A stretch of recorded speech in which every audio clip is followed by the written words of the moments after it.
Hello everyone, my name is Chitranshana. I am from Bharati college VIT Durg. आज हम देखेंगे HTML में हम टेबल टैग जो होता है उसका यूज़ और उससे द्वारा हम टेबल क्रिएट करेंगे. तो सबसे पहले हम देखेंगे कि यहाँ पे हमने HTML टैग लिया है. HTML टैग हम जब भी HTML की प्रोग्रामिंग करते हैं तो HTML टैग से वह स्टार्ट होता है और HTML टैग से ही वो एंड होता है. देन उसके बाद हमने हेड लिया है. देन उसके बाद टाइटल लिया है. टाइटल में हमने लिखा है HTML टेबल्स, क्योंकि हम टेबल क्रिएट करने जा रहे हैं. फिर हमने हेड को टाइटल क्लोज हुआ है, देन हेड भी क्लोज हो गया. देन बॉडी टैग स्टार्ट हुआ, उस पर हमने टेबल बॉर्डर इन्वर्टेड कॉमा में हमने 1 लिखा है.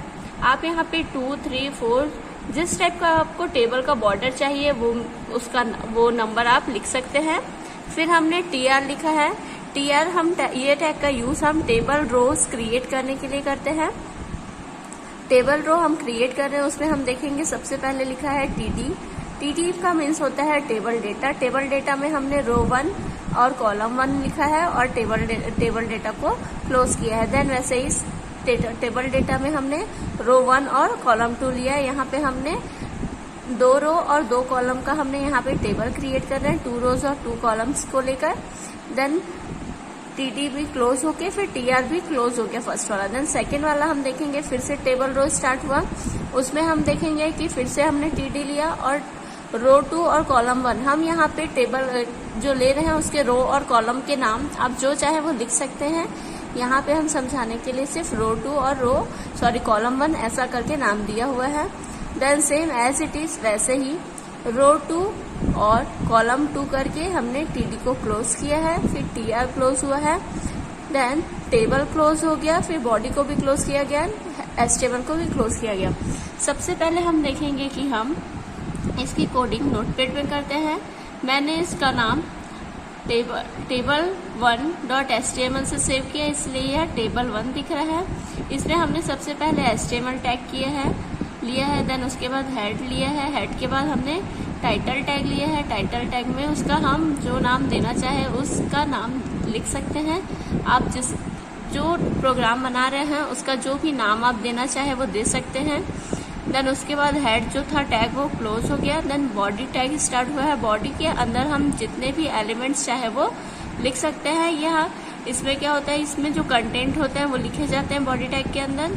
बॉडी टैग में हमने लिखा है यहाँ पे टेबल बॉर्डर 1. देन उसके बाद हमने टेबल रो क्रिएट की है, जिसमें टेबल डेटा में हमने उनके नाम दिए रो 1 column 1 and row 1 column 2.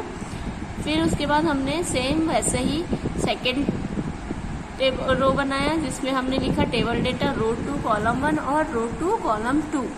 Then table row close हुए और उसके बाद टेबल जो टैग था वह भी क्लोज हुआ. टेबल ये नॉर्मली 2 रोज और 2 कॉलम्स का हमने एक टेबल क्रिएट किया है. इसका हम आउटपुट देखेंगे. ये रहा टेबल 1 के नाम से हमने सेव किया है. इसमें हम देख सकते हैं टाइटल में आ रहा है यहाँ पे HTML टेबल्स जो हमने टाइटल दिया था, और यहाँ पे रो 1 कॉलम 1 और रो 1 कॉलम 2 करके ऐसा नाम आ गया है. हम चाहे तो उसका नाम चेंज कर सकते हैं, जैसे मैं दिखाऊं. और यहाँ पे जो हमने टेबल बॉर्डर लिया है वहाँ पे 1 लिया, तो यहाँ पे एक सिंगल लाइन की एक टेबल का बॉर्डर दिख रहा है. हम इसे चेंज भी कर सकते हैं. जैसे हम नोटपैड में इसके कोडिंग में जाके जो टेबल बॉर्डर का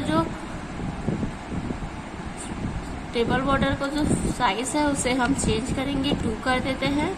और रो 1 कॉलम 1 के जगह हम कुछ और नाम भी दे सकते हैं. जैसे यहाँ पे हमने इसको बनाया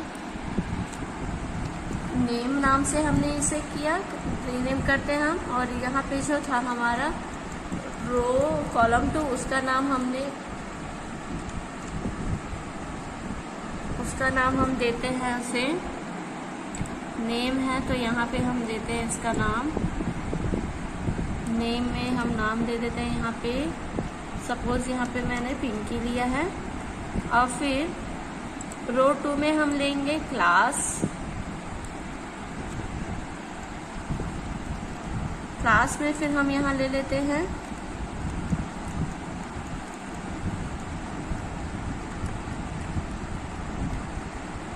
PGDCA. और हम इसे वापस से सेव कर देते हैं। सेव करने के बाद अब हम इसका आउटपुट देखते हैं। ये रहा हमारा टेबल 1 नाम से। ये देखिए, यहाँ पे हम 2 रोज 2 कॉलम्स लिए थे। यहाँ पे टेबल का जो बॉर्डर था उसका थिक जो है वो थोड़ा ज़्यादा हो गया, देख सकते हैं, क्योंकि हमने यहाँ पे टेबल बॉर्डर सेकंड लिया है। और यहाँ पे हमने रो और कॉलम्स के नाम चेंज किया। फर्स्ट रो में लिखा था रो 1 कॉलम 1, उसमें देखिए नाम चेंज हो चुका है। सेम वैसे ही रो 2 और कॉलम 2 में भी नेम चेंज हो चुके हैं, लेकिन जो उसका जो टाइटल लिखा था वो सेम है, क्योंकि हमने इसे चेंज नहीं किया। सेम ऐसे ही ये था हमारा 2 रो और 2 कॉलम के लिए हमने इसे टेबल क्रिएट किया था। और इसमें अभी टेबल्स में हमें नेम या फिर उसमें जो है उसका कलर चेंज नहीं हुआ था। अब हम नेक्स्ट देखते हैं। हम यहाँ पे बना के रखे हैं कि टेबल हम एक और बनाए हैं जिसमें यहाँ पे हम उसके बैकग्राउंड का कलर चेंज करना है। तो सेम है कोडिंग, बस इसमें हमने यहाँ पे लिखा है टेबल, टाइटल में लिखा है table tag HTML table background, क्योंकि हम उसके बैकग्राउंड का कलर चेंज करने वाले हैं। और सेम जो टेबल बॉर्डर था वो सेम है, और हमने बस वहाँ पे लिखा है बॉर्डर कलर, जो कि हम ग्रीन दे रहे हैं, और उसका बैकग्राउंड का कलर जो है वो पिंक है। यहाँ पे आप पिंक के अलावा और भी कुछ ले सकते हैं, और यहाँ ग्रीन है उसके अलावा भी और भी कुछ ले सकते हैं। और यहाँ पे आप देखेंगे कि यहाँ पे 3 कॉलम्स बने हुए हैं। यहाँ पे 3 कॉलम और 3 रोज बने हुए हैं। इसमें हमने कुछ रोज जो है उसे हम कंबाइन कर रहे हैं, मतलब मर्ज कर रहे हैं, और कुछ कॉलम्स को भी मर्ज कर रहे हैं। तो हम सबसे पहले देखेंगे कि जो कॉलम 1, कॉलम 2 और कॉलम 3 हम लोगों ने नॉर्मल बनाया है, ये क्या है, हमारा टेबल की हेडिंग है। टेबल हेडिंग हम इसमें चेंज भी कर सकते हैं। देन सेकेंड हमारा हमने क्या किया है, यहाँ पे row span is equal to 2। हमने 2 रोज को यहाँ पे क्या कर रहे हैं, कंबाइन कर रहे हैं, जिसके अंदर क्या आ रहे हैं, रो 1 का शेल 1 और रो 1 का शेल 2, ये दोनों क्या हो रहा है, कंबाइंड हो रहा है। वैसे ही सेम यहाँ पे हम देखेंगे कि रो 2 और शेल 2 और रो 2 और शेल 3 ये नॉर्मल है, ये दोनों कंबाइंड नहीं हो रहे हैं। वैसे ही कॉल स्पैन का यूज करके हम 3 कॉलम्स को मर्ज कर रहे हैं, जिसके अंदर रो 3 और सेल 1 है। अब हम देखेंगे कि इसका जो आउटपुट है वो कैसा होता है। ये पूरा जो हमने पहला टेबल बनाया उसी के जैसे ही है। जैसे हम देखेंगे HTML से हमने स्टार्ट किया, हेड लिया, देन टाइटल लिया, फिर हेड को क्लोज किया, बॉडी स्टार्ट किया, बॉडी के अंदर हमने टेबल बॉर्डर लिया, फिर बॉर्डर कलर लिया और बैकग्राउंड कलर लिया। फिर हमने क्या किया, टेबल रो क्रिएट किया। टेबल रो के अंदर हम टेबल हेडिंग दे रहे हैं, कॉलम्स के नेम दे रहे हैं, हम वहाँ पे टेबल हेडिंग दिया। फिर उसके बाद टेबल रो कंप्लीट हो गया, मीन्स क्लोज हुआ। देन नेक्स्ट जो टेबल रो स्टार्ट हुआ उसमें हम देख रहे हैं कि हमने उसमें रो स्पैन और कॉलम स्पैन किया है, जिसके अंदर हम 2 रोज को मर्ज कर रहे हैं और 2 कॉलम्स को या 3 कॉलम्स को हम क्या कर रहे हैं, मर्ज कर रहे हैं। अब इसका आउटपुट जो है वो हम देखेंगे।